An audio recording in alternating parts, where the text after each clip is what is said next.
আসসালামু আলাইকুম। প্রিয় দর্শক, আমি শুরু থেকে একটা কথা বলে আসছিলাম যে ডক্টর ইউনূসের এই সরকার সম্ভবত বাংলাদেশের সবচেয়ে সৌভাগ্যবান একটা সরকার, যারা কিনা তাদের যাত্রার শুরু থেকেই দেশে প্রকাশ্যে থাকা সকল রাজনৈতিক দলের সমর্থন পেয়ে এসেছে। এর আগে অন্য কোনো সরকারের এই সৌভাগ্য হয়নি। সে বঙ্গবন্ধু শেখ মুজিবের সরকার হোক, জিয়াউর রহমানের সরকার হোক, এরশাদের সরকার হোক, অথবা খালেদা জিয়া অথবা হাসিনা, যতগুলি সরকার, যতবার তারা সরকার এসেছে, আসার পর থেকে কিন্তু মাঠে বিরোধী দলগুলো সেই সরকারের নানা বিষয়ে সমালোচনা করেছে, বিরোধিতা করেছে। কিন্তু ইউনূস সরকারকে সে ধরনের নেতিবাচক অথবা বিরূপ কোনো পরিস্থিতির মুখে পড়তে হয়নি। এবং সেই সঙ্গে আমি একথাও বলেছিলাম যে এই সরকারের জন্য সবচেয়ে দুর্ভাগ্যজনক ঘটনা হবে তখন যখন এই রাজনৈতিক দলগুলো প্রকাশ্যে তার বিরুদ্ধে নামবে। আমি দেখতে পাচ্ছি সেই ঘটনা হয়তো শুরু হতে যাচ্ছে। এর আগে বিচ্ছিন্নভাবে বিএনপি দু একজন নেতা বলেছিলেন, কিন্তু এবার বিএনপির একদম কেন্দ্রীয় পর্যায়ের একজন নেতা, বিএনপির যে সর্বোচ্চ বডি, যে বিএনপির স্থায়ী কমিটি, সেই স্থায়ী কমিটির সদস্য মিস্টার মির্জা আব্বাস যে ভাষায়, যে ভঙ্গিতে এই সরকারের সমালোচনা করলেন, আমার ধারণা এখান থেকে বিএনপির পলিটিক্যাল স্ট্যান্ড এই সরকারের জন্য উচিত হবে উপলব্ধি করা এবং সে অনুযায়ী কাজ করা। আপনারা শুনুন মির্জা আব্বাস কি বলেছেন। মির্জা আব্বাস কয়েকটা কথা বলেছেন। এই ঘটনাগুলি ঘটেছে বৃহস্পতিবার, কুমিল্লার ঘটনা। কুমিল্লাতে ওখানে বিএনপির সদস্য ফরম বিতরণের একটা প্রোগ্রাম ছিল। প্রোগ্রাম খুব ইম্পর্টেন্ট না, বাট সেখানে মির্জা আব্বাস ছিলেন। মির্জা আব্বাস কয়েকটা কথা বলেছেন। একটা কথা বলেছেন যে কোনো গণমাধ্যম এবং সংবাদ মাধ্যমে সরকারের কোনো সমালোচনা করা হয় না, কারণ তারা সবাই সরকার তাদেরকে হয় ভয় দেখাচ্ছে অথবা লোভ দেখাচ্ছে কিছু একটা, অথবা এই মিডিয়াগুলো নিজে থেকে সেন্সর করছে, তারা কোনো সমালোচনা করে না, মানুষ জানে না। কিন্তু ওনার অভিযোগটা ছিল যে আওয়ামী লীগের, আমি ওনার ভাষা ওনাকে বরং আপনাদেরকে পড়ে শোনাই, উনি কি বলেছেন। উনি বলেছেন যে আওয়ামী লীগের আমলে দেশের স্বাধীনতা সার্বভৌমত্ব ছিল না, এখনো একই অবস্থা। আগে কুকুরের মুখে ছিলাম, এখন বাঘের মুখে পড়েছি। খেয়াল করুন, মানে উনি বলতে চাচ্ছেন যে আওয়ামী লীগের আমলে আমরা ছিলাম কুকুরের মুখে, মানে আওয়ামী লীগ কিন্তু কুকুরের সঙ্গে তুলনা করেছেন, আর ডক্টর ইউনূসের সরকারকে তুলনা করেছেন বাঘের সঙ্গে। এবং উনি আরো বলেছেন যে আমরা নির্বাচনের কথা বলছি, কারণ আমরা দেখতে পাচ্ছি আমাদের দেশের স্বাধীনতা ও সার্বভৌমত্ব নিরাপদ নয়। মানে উনি বলতে যাচ্ছেন যেটা, যে আমাদের স্বাধীনতা এবং সার্বভৌমত্ব নিরাপদ নয় সরকারের কাছে। এখন এটা বলতে যে উনি উল্লেখ করেছেন কোন কারণে এই কথাটা বলেছেন। উনি এই কথা বলেছেন ওই যে রাখাইনে যে একটা মানবিক করিডোর দেওয়ার প্রসঙ্গ, সেই প্রসঙ্গের কথা উল্লেখ করে উনি বলেছেন যে মিয়ানমারের রাখাইনে করিডোর দেওয়ার সিদ্ধান্ত নেবে নির্বাচিত সরকার, এই সিদ্ধান্ত দেওয়ার মালিক আপনারা নন।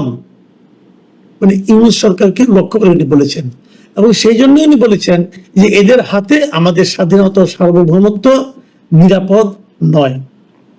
এবং সরকারের বিরুদ্ধে একটা গুরুতর অভিযোগ উনি করেছেন।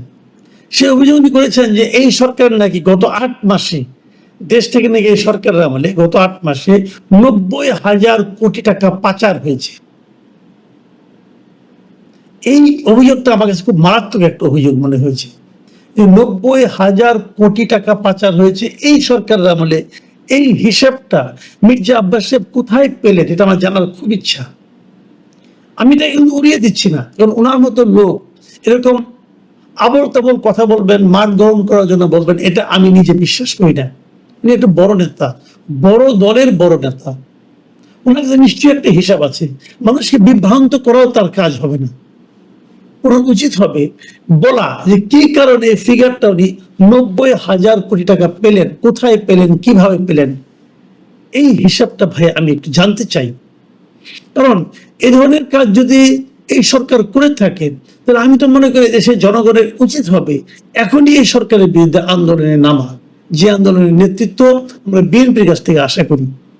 আর যদি অভিযোগ সত্য না হয়, আর যদি এই অভিযোগ কেবল কথার কথা হয়, তাহলে এ ধরনের ফালতু কথা বলার জন্য মির্জা আব্বাসের বিরুদ্ধে বিএনপি কর্তৃপক্ষ ব্যবস্থা নেবে, এটাও আমরা আশা করি। আমরা 90,000 কোটি টাকা পাচার হয়ে যাবে এমন কোন অন্তর্বর্তী সরকারকে চাই না। বিপরীত দিকে 90,000 কোটি টাকার একটা অভিযোগ, ফালতু অভিযোগ কেউ উচ্চারণ করবে, সেটাও আমরা চাই না। এ দুটোর একটা সমাধান হওয়া উচিত। আমি সরকারকে বলবো, আপনি এটা প্রতিবাদ করুন, অথবা চুপ করে থাকলে প্রমাণ হবে, বাংলাদেশ বিশ্বাস করবে যে অভিযোগ সত্য। পাশাপাশি মির্জা আব্বাসকে বলবো, আপনার দায়িত্ব হবে এই অভিযোগের সত্যতা প্রমাণ করা, অথবা দেখিয়ে দেওয়া, অথবা একটা হিসাব দেওয়া, কেন আপনার কাছে মনে হলো যে 90,000 কোটি টাকা পাচার হয়ে গেছে, এটা আমরা জানতে চাই। আর সেই সঙ্গে বিএনপির শীর্ষ কর্তৃপক্ষকে বলবো, যদি 90,000 কোটি টাকা আসলে এই সরকারের আমলে পাচার হয়ে থাকে, তার জন্য আপনারা আন্দোলনে মাঠে নামুন। কারণ এই 90,000 কোটি টাকার কথাটা বলাটা এই জাতির জন্য আপনাদের একমাত্র গুরুত্বপূর্ণ দল, আপনারা সবচেয়ে বড় দল, আপনাদের দায়িত্বের মধ্যে পড়ে। যাই হোক, এইগুলো একটা অভিযোগ। আরেকটা কথা উনি বলেছেন, সে কথাটা আমি আলোচনা করবো। উনি বলেছেন যে বিএনপির বিরুদ্ধে যে চাঁদাবাজির অভিযোগ তোলা হয়েছে সেটাকে উনি বাতিল করে দিলেন। উনি বলেছেন যে এখন তো বিএনপিদের যদি কেউ চাঁদাবাজি করে থাকে, এখন তো বিএনপি ক্ষমতায় নেই, যদি কেউ চাঁদাবাজি করে থাকে তাকে আপনারা ধরেন। এবং এই জায়গাটাই কিন্তু আমি মির্জা আব্বাস সাহেবের সঙ্গে একমত, যে আসলে যদি কেউ বিএনপি চাঁদাবাজি করে থাকে, যদি কেউ চাঁদাবাজি করে থাকে, সে বিএনপির হোক, আওয়ামী লীগের হোক, যে দলেরই হোক, তাকে ধরেন। এবং এই ধরার দায়িত্ব কিন্তু সরকারের। এই সরকার সেটা না ধরে কেবল ঢালাওভাবে বিএনপিকে ডিফেম করার জন্য, বিএনপিকে সাধারণ মানুষের কাছে মানে তার বদনাম করার জন্য যে বলে বিএনপি চাঁদাবাজি করছে, এটা ঠিক হবে না। তবে এটা ঠিক, বিএনপির মাঠ পর্যায়ে চাঁদাবাজি হচ্ছে, দখলদারিত্ব হচ্ছে, এটা আমি নিজেও অনেক সাক্ষী।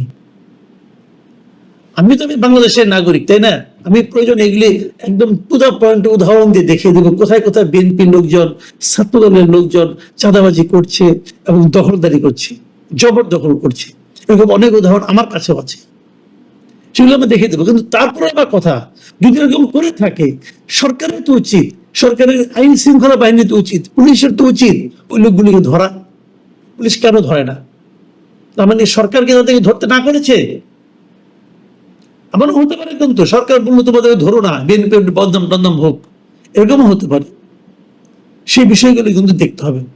সবচেয়ে বড় যে অভিযোগটা মির্জা আব্বাস করেছেন এই সরকারের উপর, সরকার প্রধানের উপর, সেটা বলেই আমি আলোচনা শেষ করব। তিনি বলেছেন কিভাবে, আমি হুবহু আপনাদের পড়ে শোনাই। তিনি বলেছেন, সিন্দাবাদের বুড়ো আমাদের ঘাড়ের উপর চেপে বসেছে, ঘাট থেকে আর নামতে চান না, ওনাকে ঝাঁকি দিয়ে ঘাট থেকে নামাতে হবে। বুঝতে পারছেন সিন্দাবাদের বুড়ো কাকে বলা হচ্ছে? আপনাদের নিশ্চয়ই মনে আছে সিন্দাবাদের বুড়োর সে কাহিনী। আরব বুড়ো যিনি সিন্দাবাদের গল্প নিশ্চয়ই পড়েছেন। এই সিন্দাবাদ যাচ্ছিল এক জায়গায়, একটা বুড়ো হাঁটতে পারছিল না, সে বলছিল আমাকে একটু কাঁধে নিয়ে একটু যাও, আমাকে একটু উপকার করো। এবং যখন সে কাঁধে নিয়ে যখন তাকে ওই জায়গায় তাকে নামাই দিতে চায়, সে আর নামবে না। সে কতভাবে চেষ্টা করে, ঘাট থেকে তাকে আর নামাতে পারে না। তো আমাদের দেশের উপর, আমাদের জাতির উপর, আমাদের মানে উপর এরকম কি কোনো বুড়ো প্রথমে অসহায় ভাব নিয়ে এসে বসেছিল এবং সেখান থেকে নামতে চাচ্ছে না? কে সেই বুড়ো? ইঙ্গিতটা কোন দিকে নিশ্চয়ই বুঝতে পারছেন। এটা তো খুবই স্পষ্ট, ইঙ্গিতটা ডক্টর ইউনূসকে লক্ষ্য করে। এবং তারপর বলতে চাচ্ছেন যে ঘাট থেকে নামতে চান না, ওনাকে ঝাঁকি দিয়ে ঘাট থেকে নামাতে হবে। এটাও কিন্তু একটা বড় অভিযোগ। ডক্টর ইউনূস এই বিষয়টাকে এখন কিভাবে মূল্যায়ন করবেন? আমি আগেও বলেছিলাম যে বিএনপির চাওয়াটা সরকারের কাছে কি ছিল?